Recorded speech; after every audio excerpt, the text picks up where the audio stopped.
우리에게 주신 하나님 말씀 받도록 하겠습니다. 마가복음 14장 12절부터 26절까지의 말씀입니다. 무교절의 첫날 곧 유월절 양 잡는 날에 제자들이 예수께 여짜오되 우리가 어디로 가서 선생님께서 유월절 음식을 잡수시게 준비하기를 원하시나이까 하매 예수께서 제자 중에 둘을 보내시며 이르시되 성내로 들어가라. 그리하면 물 한 동이를 가지고 가는 사람을 만나리니 그를 따라가서 어디든지 그가 들어가는 그 집 주인에게 이르되 선생님의 말씀이 내가 내 제자들과 함께 유월절 음식을 먹을 나의 객실이 어디 있느냐 하시더라 하라.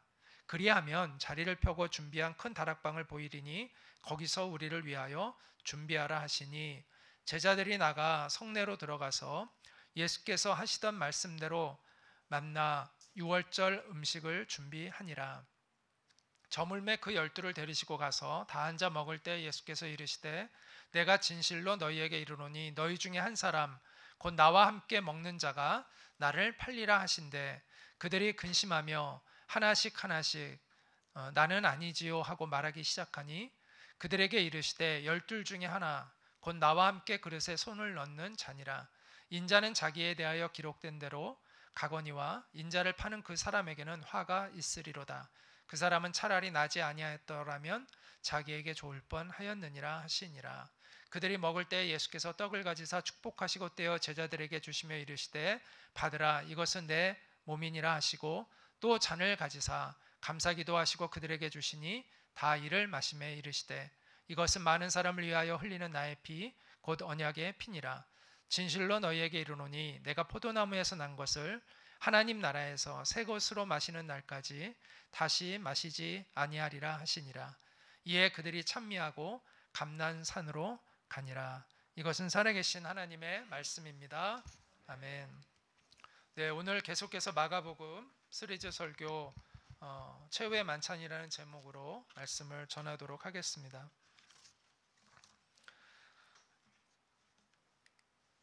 레오나르도 다빈치의 최후의 만찬이라는 너무 여러분이 잘 아는 유명한 작품이죠. 이 작품은 1495년에 시작을 해서 1497년에 약 3년에 걸쳐 완성을 한 것입니다. 예수님께서 십자가에서 죽기 전날 오늘 그 본문에 나오는 내용이죠. 예수님과 함께 제자들이 만찬을 나누는 장면인데요. 그 이전에도 많은 그 화가들이 최후의 만찬을 그렸습니다. 그런데 레오나르도 다빈치의 이 최후의 만찬이 유명한 것은 이 화면의 조형성이 뛰어나고 인물들의 표현이 굉장히 역동적이기 때문입니다. 이 그림과 함께 르네상스가 시작되었다라고 말할 정도로 이 작품은 르네상스를 대표하는 그러한 작품인데요. 완벽한 대칭 구조를 가지고 있습니다. 예수님을 중심으로 완전히 딱 그 가운데에서 대칭이 되죠. 그래서 세 명의 제자들씩 이렇게 묶어서 이렇게 있습니다.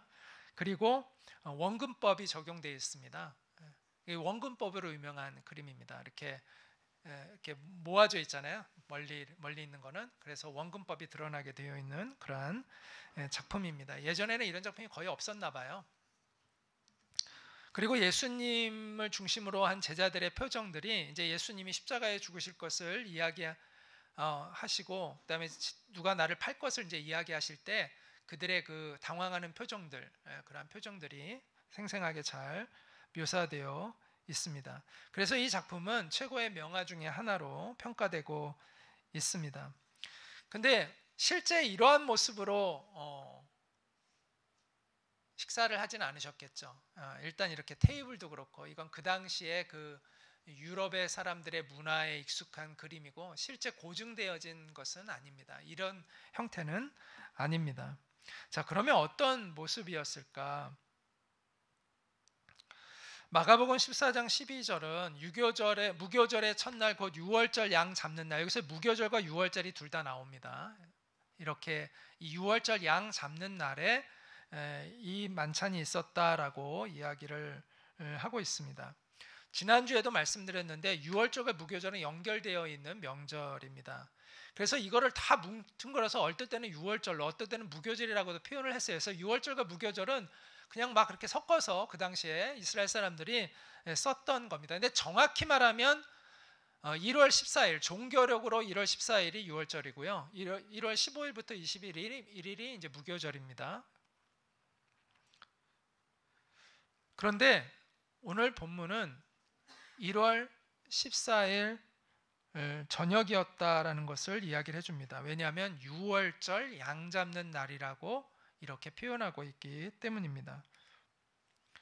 6월절의 기원은 지난번에도 말씀드렸지만 이집트에서 노예로 살던 이스라엘 백성들이 이제 나오려고 할 때 바로가 그 왕이 이집트의 왕이 그들을 못 나가게 할 때 하나님이 10가지 재앙으로 그 치시잖아요. 이집트 땅을.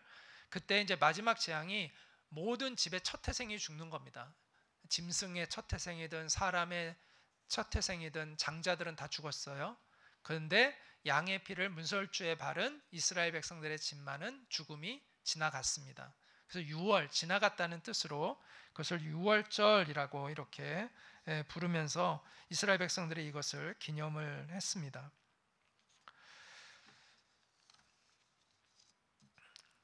그래서 그날을 기념하는 게 이제 6월절과 무교절인데 6월절이 있고 나서 그 다음부터 이제 무교절이 7일 동안 시작이 되는 것이죠. 무교라는 것은 지난번에도 얘기했지만 발효되지 않은 빵을 이제 의미하는 겁니다. 급하게 탈출해야 되기 때문에 빵을 발효시킬 시간이 없는 거예요. 그래서 발효되지 않은 빵을 준비해서 나갔습니다.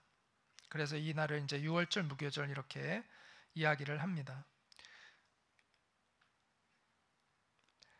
예수님의 제자들이 우리가 어디로 가서 선생님께서 6월절 음식을 잡수시게 준비하기를 원하시나이까 이렇게 할 때 그 제자 둘을 보내시면 이렇게 얘기합니다. 성내로 들어가라. 이제 예루살렘 성으로 들어가라는 거죠.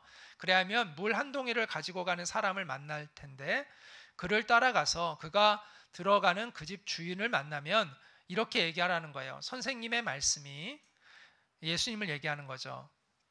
내가 내 제자들과 함께 6월절 음식을 먹을 나의 객실이 어디 있느냐 하시더라. 이렇게 이제 물으면 그 사람이 자리를 펴고 준비한 큰 다락방을 보여줄 거다. 거기서 우리를 위해서 그 만찬을 준비해라. 이렇게 말씀을 하셨습니다. 예루살렘에 입성할 때 예수님이 나귀를 준비시켜서 그 나귀를 이렇게 타고 오시는 것을 우리가 기억하죠. 이번에도 좀 비슷한 그러한 상황이라고 보실 수가 있습니다.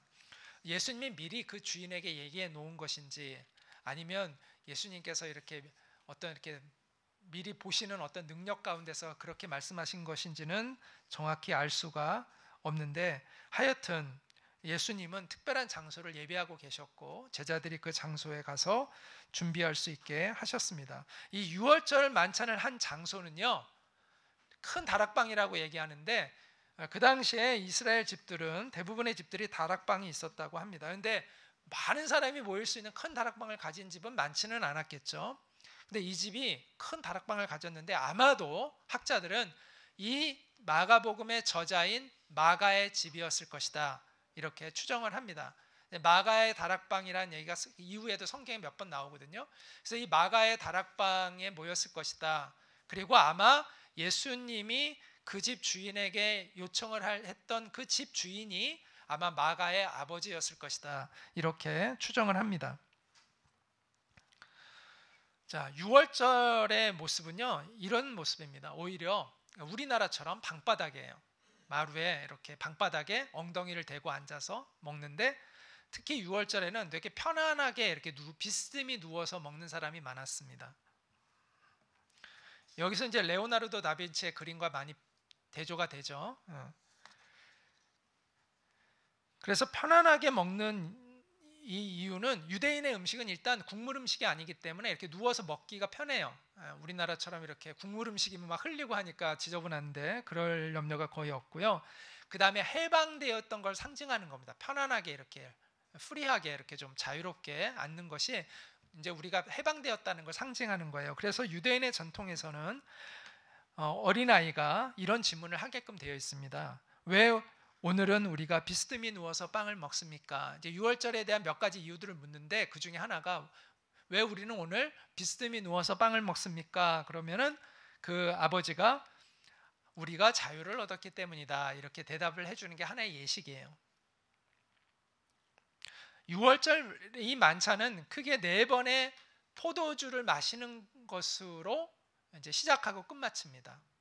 이것은 출애굽기에 나오는 4가지의 동사, 너희를 빼내며 너희를 건지며 너희를 속량하며 너희를 내 백성으로 삼는다라는 이 출애굽기의 말씀의 이 4가지 동사를 의미하는 거예요. 4번의 잔을 마신다는 것은. 첫 번째 이제 잔을 마신 이후에 아버지가 6월절 이제 만찬을 선언합니다. 시작한다고 선언을 하고 가족들이 다 함께 이 첫 번째 포도주 잔을 이제 이렇게 마십니다. 그러면 이제 음식이 이렇게 나와요. 그러면 이 음식의 의미를 얘기를 해줘요. 6월절과 관련된 이 음식의 의미들을 이야기를 해주면서 이제 그 6월절 출애굽했던 그 사건들을 설명해 주는 겁니다. 아이들에게. 그러면서 이제 교훈을 가르쳐 주는데, 예를 들어서 이제 쓴 나물이 있잖아요. 여기 나물이 있는데 그 쓴 나물을 가리키면서는 이것은 우리가 이집트에서 쓰디 쓴 종살이를 했던 걸 의미한다. 이런 식으로 이제 가르쳐 주는 겁니다. 자, 그러고 나서는 하나님을 찬양하는 시편을 낭송을 합니다. 그 후에 이제 두 번째 잔을 이제 마십니다. 그리고 빵을 찢어서 나누어 줍니다. 그리고 그것을 소스에다 찍어서 먹고요. 그리고 양고기를 먹습니다. 다시 세 번째 이제 잔을 마시고요. 그리고 나서 시편을 또 낭송을 합니다. 할렐이라는 이 시편이 있는데 그 시편 부분을 낭송을 합니다. 절기 때 부르는 시편들이에요. 그리고 나서 맨 마지막에 잔을 마시고 이제 마무리가 됩니다. 이게 이제 6월절 만찬의 그 과정인데, 이 과정을 여러분이 알고 나면 오늘 본문에서 예수님과 제자들이 했던 그 만찬을 좀 더 실감 있게 이해할 수가 있습니다. 이제 예수님께서 음식을 드시면서 제자들에게 너희 중 한 사람이 나를 팔 것이다 이렇게 말씀을 하죠. 그러니까 제자들이 소동이 나고 제자들이 각자 저는 아니죠, 저는 아니죠 이렇게 예수님께 물었습니다. 그래서 예수님이 12 중에 하나, 곧 나와 함께 그릇에 손을 넣는 자니라 이렇게 이야기를 해주셨습니다. 이 동일한 내용을 다루고 있는 게 마태복음 26장에 나오는데, 마태복음 26장에 보면 가룟 유다도 예수님께 나는 아니지요 이렇게 물었다고 해요. 뻔뻔스럽죠. 본인이 다 계획해 놓고 있으면서 그도 나는 아니지요 들키기 싫으니까 그렇게 했습니다. 그때 예수님께서 가룟 유다에게 뭐라고 말씀하셨냐면, 거기 마태복음에 보면 네가 말하였도다 이렇게 말씀하셨다고 나옵니다. 가룟 유다가 나는 아니지요 라고 할 때 예수님이 네가 말하였도다. 다른 제자들은 그 말이 어떤 의미인지를 정확히 이해하지 못했지만 가룟 유다는 알았겠죠. 뜨끔했겠죠.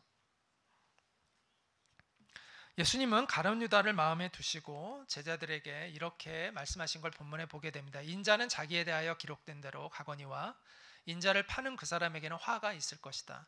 그 사람은 차라리 나지 아니하였다면 자기에게 좋을 뻔하였다 이렇게 말씀을 하셨습니다. 이것은 저주라기보다는 안타까워서 하시는 말씀으로 우리가 이해하는 것이 맞을 것 같아요. 예수님이 가룟 유다를 생각하면서 안타까워서 하시는 말씀이죠. 사실 누구든지 회개하면 예수님은 언제든지 용서하시고 받아주시잖아요. 가룟 유다도 회개했다면 새로운 인생을 살았을 겁니다. 그런데 예수님이 가룟 유다가 회개하지 않을 것을 아셨던 것 같아요. 그래서 안타까워서 예수님이 이렇게 하신 말씀이라고 이해할 수 있습니다. 가룟 유다가 왜 예수님을 팔았을까요? 그에 대해서 학자들마다 몇 가지 의견이 있는데, 첫째는 돈을 바라고 했을 것이다 이렇게 생각하는 사람이 있습니다. 그런데 또 어떤 학자는 그 돈이 예수님 판 돈 치고는 너무 적은 금액이기 때문에 돈을 바라고 한 것이 아니라 예수님을 오히려 궁지에 밀어넣으면 예수님이 어떤 반란을 일으켜서 이스라엘을 이렇게 독립시키지 않을까, 오히려 예수님을 자극해서 독립을 이끌어내려고 했던 것이다 라고 주장하는 학자도 있습니다. 또 어떤 학자들은 예수님이 십자가에서 그렇게 무력하게 죽으신다고 하니까 너무 예수님에게 실망한 나머지, 그리고 자기가 예수님을 따라다닌 것에 대한 그것에 대해 보상을 받지 못하는 그 배신감에 예수님을 팔아넘겼을 것이다, 이렇게 보는 사람도 있습니다. 근데 정확한 동기는 성경에 언급하고 있지 않기 때문에 우리가 알 수가 없고요. 그 모든 것들이 다 가능성이 있고 그것들이 다 섞여 있을 수도 있는 것 같습니다. 가룟 유다가 예수님을 팔아넘긴 것은 결국은 하나님의 뜻을 성취하는 것이었습니다. 그렇다고 해서 하나님이 일부러 가룟 유다가 그렇게 하도록 하셨다라는 의미는 아닙니다. 가룟 유다가 악한 마음을 품었고 그렇기 때문에 그렇게 한 것이죠. 그러나 하나님은 그 가룟 유다의 그 행동을 또한 허락하시고 이용하셔서 하나님의 뜻을 이루고 계시다고 우리가 그렇게 이해를 해야 되는 것이죠. 어떤 사람들은 이걸 예정론에다 비유를 해가지고 가룟 유다가 예수님을 팔게끔 예정되어서 그렇게 한 거다라고 말을 하는데, 그것은 저는 그런 운명론적인 예언론은 매우 잘못된 생각이라고 생각합니다. 하나님이 운명적으로 악을 행하도록 하실까요? 하나님이 그러셨다면 그 사람을 심판할 수 있을까요? 그럴 수 없는 거죠. 예정론은 운명론이 아니에요. 그러니까 이렇게 우리가 행동하도록 예정되어 있어서 그렇게 행동하는 것이 아닙니다. 그것이 예정론이 아니에요. 하나님의 역사는 사실은 우리는 지금 시간의 흐름 속에 있지만 하나님은 시간을 통째로 갖고 계신 분이기 때문에 사실은 예정이라는 말 자체가 우리의 시간의 개념에서 지금 얘기하고 있는 거예요. 무슨 말을 하는지 여러분 이해하시는지 모르겠어요. 하나님이 시간을 초월해 계세요, 사실은. 그래서 사실은 하나님의 세계는 예정이라는 말이 사실은 정확히 맞는 말이 아니에요. 그럼에도 우리가 그렇게 표현할 수밖에 없는 거예요. 왜냐하면 우리가 하나님의 세계를 설명하기가 어려우니까 다. 그래서 모순되는 것들이 있어요. 언어가 우리 인간의 언어로 하나님을 설명하려면 모순되는 것들이 나와요. 예정은 운명론적인 게 아니에요.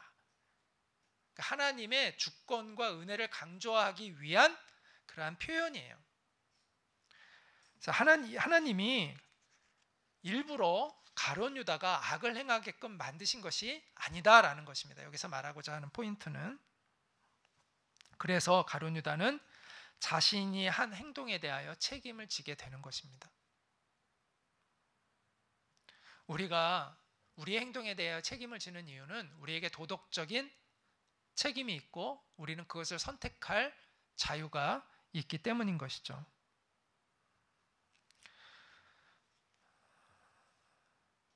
하나님은 그 유다의 악한 마음과 그의 행동을 아까도 얘기했지만 허락하셔서 하나님의 뜻을 이루실 뿐입니다. 그래서 예수님은 그 가룟 유다가 그 악한 마음 때문에 회개하지도 않을 것을 아셨기 때문에 안타까워 하신 것이죠. 예수님은 이 유월절 만찬을 통해서 십자가에서 죽으실 그 주님의 십자가의 죽음의 의미를 제자들에게 가르쳐 주셨습니다. 이 빵과 포도주를 이렇게 축사하고 감사 기도를 드리는 거예요. 축사라는 것은 감사 기도를 드리고 이렇게 빵을 나누어 주는 것은 유월절 만찬의 관습인데, 예수님께서는 그 관습에다가 새로운 의미를 부여해 주셨습니다. 예수님이 이제 빵을 가지고 축복하시고 제자들에게 이렇게 나누어 주셨는데, 이게 이제 두 번째 그 포도주 잔을 마신 이후의 일이었겠죠.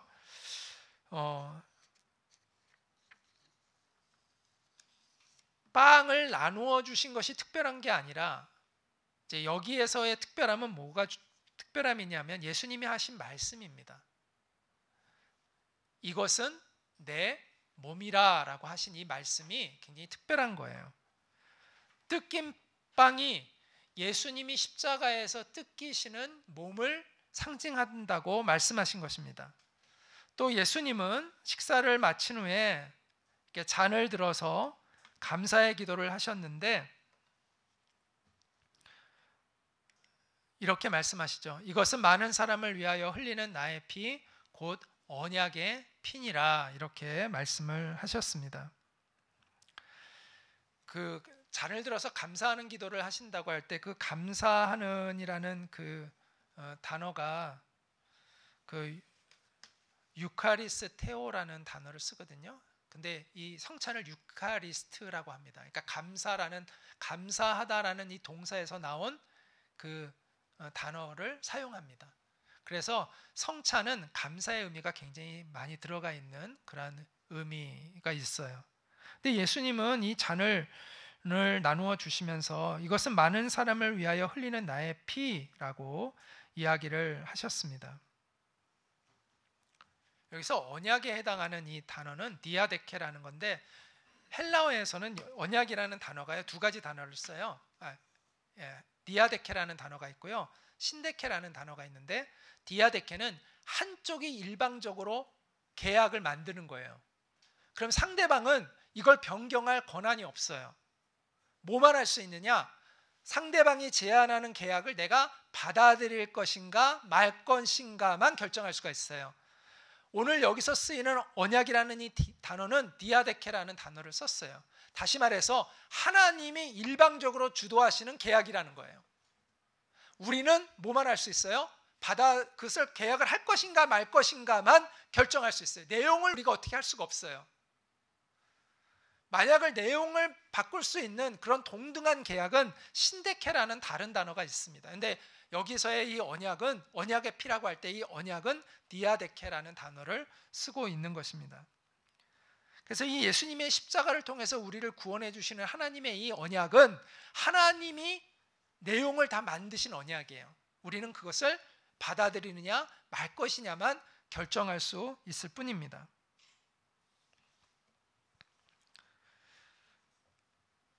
근데 이것을 우리가 새 언약이라고 합니다. 예수님을 통해서 우리와 하나님 맺으신 새 언약, 그것을 새 언약이라고 하는데, 그러면 옛 언약과 새 언약은 다르냐? 아니요, 본질은 같습니다. 그런데 옛 언약은 그럼 왜 옛 언약이 있고 새 언약이 있느냐? 옛 언약은 임시적인 거예요. 그래서 새 언약을 예표하고 있었던 거예요. 진짜가 앞으로 있는데 그 진짜를 보여주고 있는 것이 옛 언약입니다. 그래서 옛 언약은 뭐예요? 양의 피로 우리의 죄를 용서해 주시는 임시 방편적인 것이었죠. 그런데 그 어린 양은 궁극적으로 이 땅에 오실 하나님의 아들을 상징하고 있었다는 것이죠. 그리고 그분이 오심으로 인해서 이제 완전한 새 언약이 맺어짐으로 인해서 옛 언약은 자연스럽게 필요가 없어지는 것입니다. 그래서 본질은 같은데 그러한 차이들이 있다라고 이해하시면 될 것 같아요. 히브리서 9장 2절은 이렇게 얘기합니다. 말씀합니다. 우리 같이 한번 히브리서 9장 2절 말씀 읽겠습니다. 시작. 염소와 송아지의 피로 하지 아니하고 오직 자기의 피로 영원한 속죄를 이루사 단번에 성소에 들어가셨느니라. 자, 염소와 송아지의 피는 임시적인 겁니다. 영원하지가 못해요. 그래서 매번 이 제사를 드려야 돼요. 그러나 예수님의 피는 영원한 속죄를 단번에 이루신 그러한 완전한 속죄라고 말씀하고 있습니다. 이처럼 예수님은 이 유월절의 만찬을 통해서 곧 있을 예수님의 십자가의 죽음이 갖는 영적인 의미의 중요성을 제자들에게 말씀해 주셨습니다. 예수님은 유월절 만찬을 마치시기 전에 마지막으로 이렇게 말씀하셨는데, 같이 한번 읽겠습니다. 진실로 너희에게 이르노니 내가 포도나무에서 난 것을 하나님 나라에서 새 것으로 마시는 날까지 다시 마시지 아니하리라. 자, 많은 학자들은 예수님이 마지막 만찬, 네 번째 마지막 만찬에서 그 포도주 잔을 드시는 걸 하지 않으시고 이렇게 말씀하셨다라고 생각을 합니다. 그러니까 마지막 잔을 기울이질 않으셨다는 거예요. 그리고 내가 포도나무에서 난 것을 하나님 나라에서 너희와 함께 새 것으로 마시는 날까지는 내가 마시지 않겠다, 이렇게 선언하셨다라는 것입니다. 자, 고대 팔레스틴 문화권에서 뭐뭐 할 때까지 다시는 먹거나 마시지 않을 것이다 라는 말은 맹세를 얘기하는 겁니다. 우리가 사도행전에서 사도 바울이 이제 원래 예수님 믿는 사람을 죽이던 사람이잖아요. 그러다 갑자기 예수님 만나가지고 변화돼가지고 이제 예수님을 전하고 다니니까 유대교의 그 신봉자들이 이제 사도 바울을 배신자로 여기고 죽이려고 하죠. 그러면서 그 무슨 표현이 되어 있냐면 사도 바울을 죽일 때까지는 아무것도 먹지도 않고 마시지도 않기로 결심한 사람들이 많이 있다라고 그런 표현이 나와요. 그는 반드시 우리가 사울을 없애겠다라고 이제 각오한 사람들을 이야기하는 거거든요. 이처럼 뭐뭐 할 때까지 다시는 먹거나 마시지 않겠다라는 얘기는 어떤 중대한 각오, 맹세를 얘기하는 겁니다. 근데 예수님이 내가 포도나무에서 난 것을 하나님 나라에서 새 것으로 마시는 날까지 다시는 마시지 아니하리라, 이 말씀은 반드시 하나님의 나라가 완성될 것이라는 걸 약속하고 있는 것입니다. 내가 반드시 그 나라를 완성할 것이다 라고 이야기하고 있는 것이죠.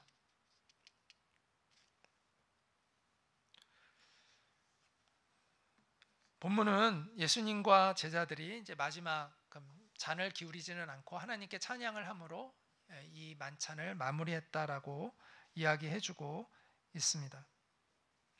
자, 6월절을 이스라엘 백성들은 지켜왔죠. 오랜 기간 동안 지켜왔습니다. 약 한 1500년 예수님이 오시기 전에 약 1500년 정도 된 것 같아요. 그렇게 지켜왔죠. 그런데 그 6월절이 예수님의 그 십자가의 복음과 구원을 예표하고 있었다는 것을 그들은 알지 못하고 6월절을 지내왔습니다. 아까 앞에서도 언급했지만 6월절이라는 것은 첫 태생에 예외 없이 죽는데 이스라엘 백성도 예외가 없어요. 이 죽음은 다 쓸어가게 되는 거예요. 그 땅에 사는 모든 가정은. 그런데 양의 피를 바른 집은 건너가는 거예요.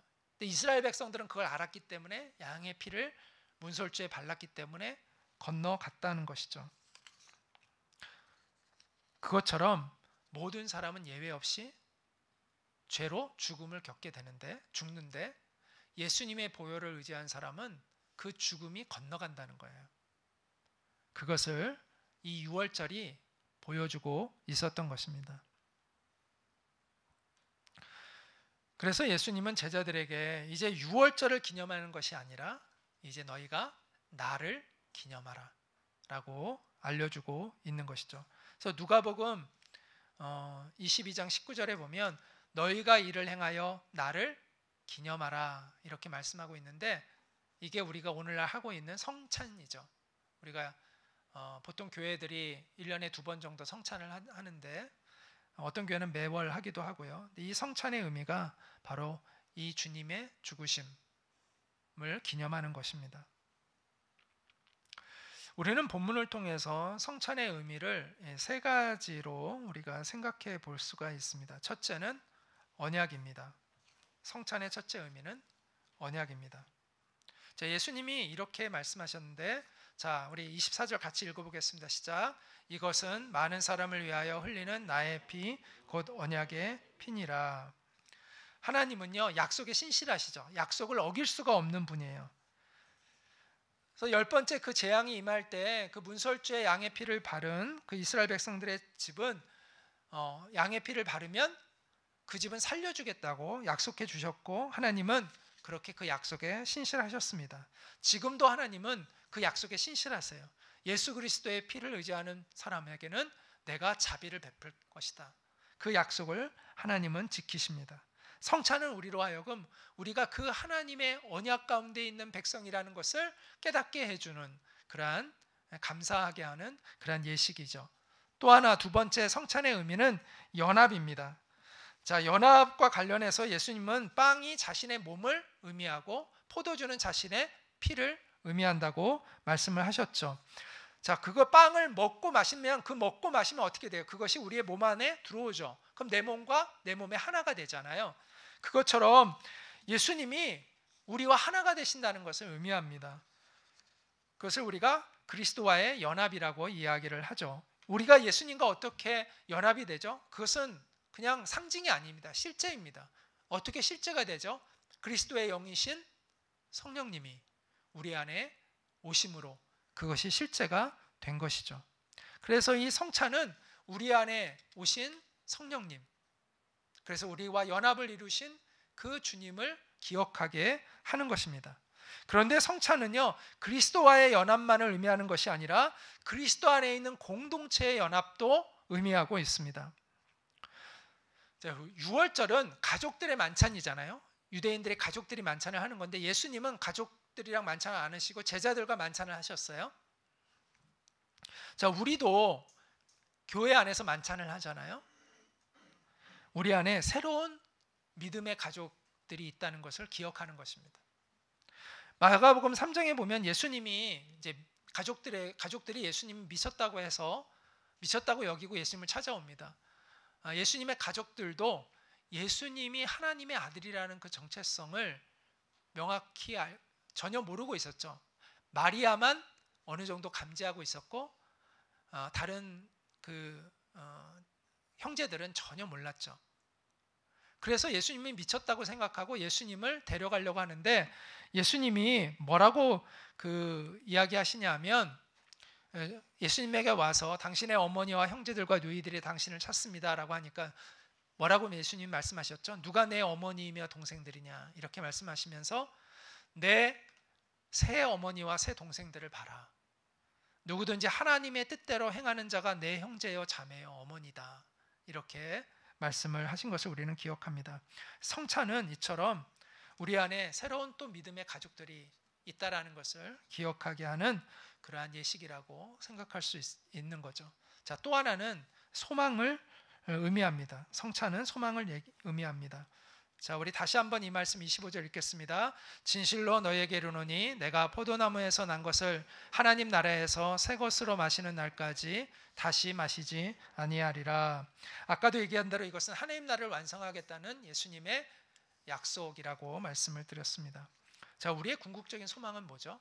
하나님 나라의 완성이죠. 예수님이 이 땅에 다시 오셔서 하나님의 나라를 완성하시는 것이 우리의 궁극적인 소망입니다. 따라서 성찬은 은혜의 과거만을 기억하는 게 아닙니다. 예수님이 우리를 위해서 무엇을 해주셨는가만 기억하는 게 아니에요. 성찬은 또한 주님이 앞으로 무엇을 하실 것인가를 기억하는 것입니다. 미래에 대한 희망을 또한 우리는 생각하는 거예요. 우리가 이 땅에서 예수님의 말씀에 순종하며 살아갈 수 있는 그 힘은 지난번에도 얘기했지만 종말론적인 소망 때문입니다. 하나님 나라의 완성에 대한 그 종말론적인 소망이 우리로 하여금 주님을 따를 수 있게 하는 것이죠. 우리는 성찬의 세 가지 의미를 생각해 보았습니다. 우리에게는 보장된 언약이 있습니다. 여러분이 주님을 처음 만났던 날을 기억하시나요? 여러분이 그때 맺었던 그 주님의 언약 안에 지금 보호받고 있는 겁니다. 여러분 수많은 위기를 여러분이 겪었을 것입니다. 또 때로는 여러분이 넘어지고 쓰러졌던 때도 있었을 것입니다. 그러나 여러분이 지금까지 실족하지 않고 믿음을 지키고 올 수 있었던 이유는 주님께서 여러분과 맺은 그 언약을 기억하고 계시고 지켜주고 계시기 때문입니다. 나의 어떠함으로 인한 약속이었다면요, 그 약속은 깨졌을 거예요.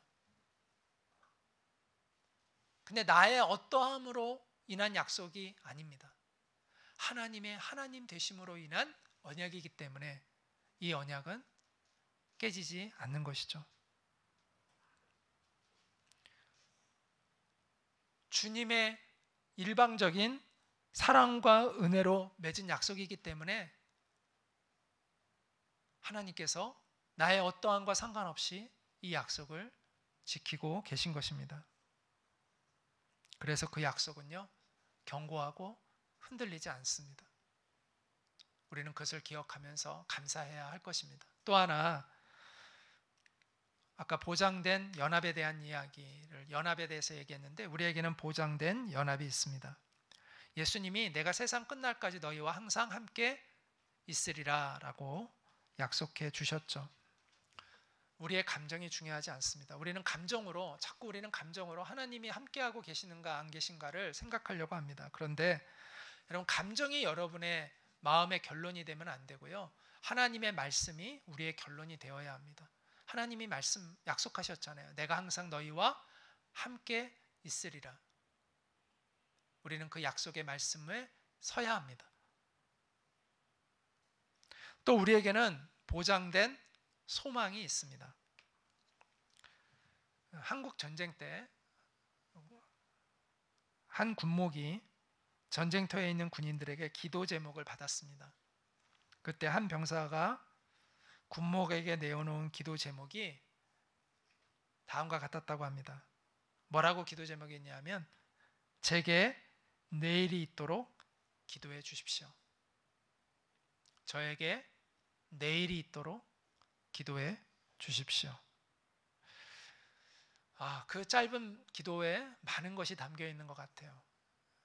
거기서 말하는 그 내일이라는 것은 죽지 않고 살 수 있게 해달라는 그 간절한 마음이 표현되어 있는 것이죠. 주님은 우리에게 죽지 않고 살아있는 내일을 약속해 주셨습니다. 부활의 소망을 우리에게 약속해 주셨죠. 하나님의 영광으로 가득한 그 나라의 소망을 우리에게 주셨습니다. 그래서 우리는 절망으로 가득한 이 땅에서 희망의 노래를 부를 수가 있고, 또 비극으로 가득한 이 땅에서도 우리는 기쁨의 노래를 부를 수가 있게 된 것이죠.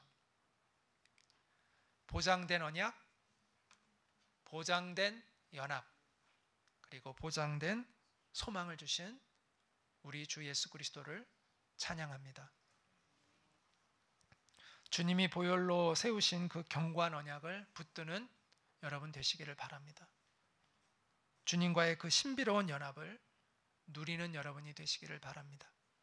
그리고 주님 안에 있는 그 영원한 소망을 바라보는 여러분이 되시기를 바랍니다.